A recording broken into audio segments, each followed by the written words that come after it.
have a look at what Congresswoman Jen Kiggins just had to say here, because this is important, and then we're going to translate what actually happened in there. This has been a topic that's come up multiple times, including in the media in my district, but that's with community care, specifically for chiropractic care.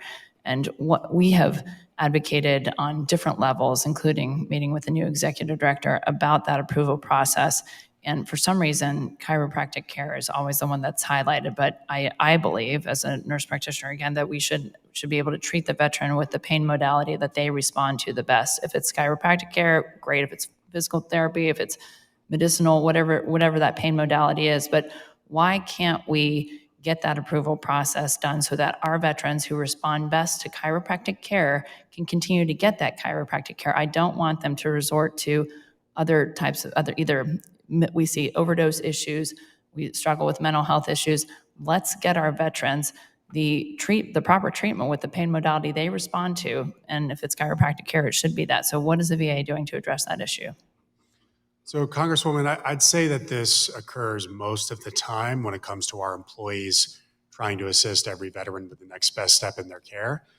We have to, though, make sure it happens every single time where we engage the veteran in care decisions.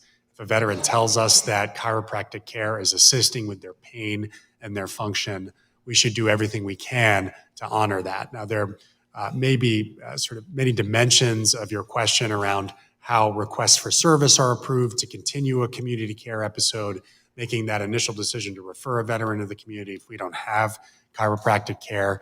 There's a lot of ways to tackle that, but we need to just be extremely veteran-centered on how we improve these processes, and that's my commitment to you. Thank you very much, and I agree. All right, and then Chair now yields, and I will... All right, what you just heard is this. Congresswoman Jen Kiggins is asking why it's so difficult to get pain patients, pain care from the VHA. It's a big issue she hears about, and specifically asking about chiropractic. Well, I can answer that question that Sharif Ananahal, sorry if I butchered that, can answer. And then I'm going to translate what he actually had to say. So this is the issue. To get a veteran pain care, most veterans' issues are backs. Most back issues are not a single segment. To get a veteran pain care through community care requires 3 consults usually for a back. That is the upper, middle, and lower backs. Otherwise, a chiropractor or a pain management clinic cannot do any kind of whole back chiropractic. That's the problem. It's been the problem for years. I was red flagged over reporting this issue in my own care.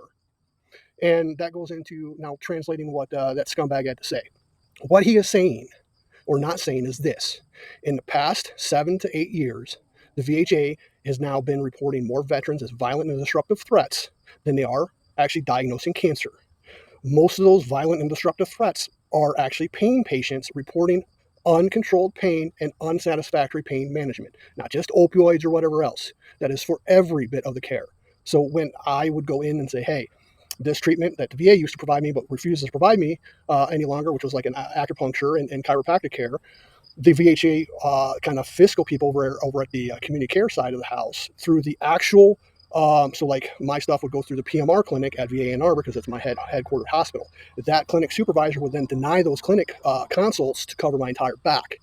So whenever I would then call and say, hey, you're only covering my cervical spine and I need care for my mid and lower back, that the community care provider can't provide care for and be covered because he doesn't have a consult on, they would then say I would be opioid seeking and would red flag me as a dangerous and violent threat to healthcare workers. That's why you have so many OUD diagnoses now that go untreated. Well, it's not they're untreated. It's just they slap that label on a pain patient because that actually allows them to then censor that pain patient, that pain veteran's complaints and grievances by law. That's through the CARE Act and a vile little directive called VHA 1112. If you haven't read that thing, you should read that because that's why Congress is in the dark, because VHA uses that to lie to them. Anyways, that's the translation. That's what's really going on. And based on that punk's answer, he knows he's violating, and his employees are violating our civil rights. And it's been going on for a long time. Punk knows.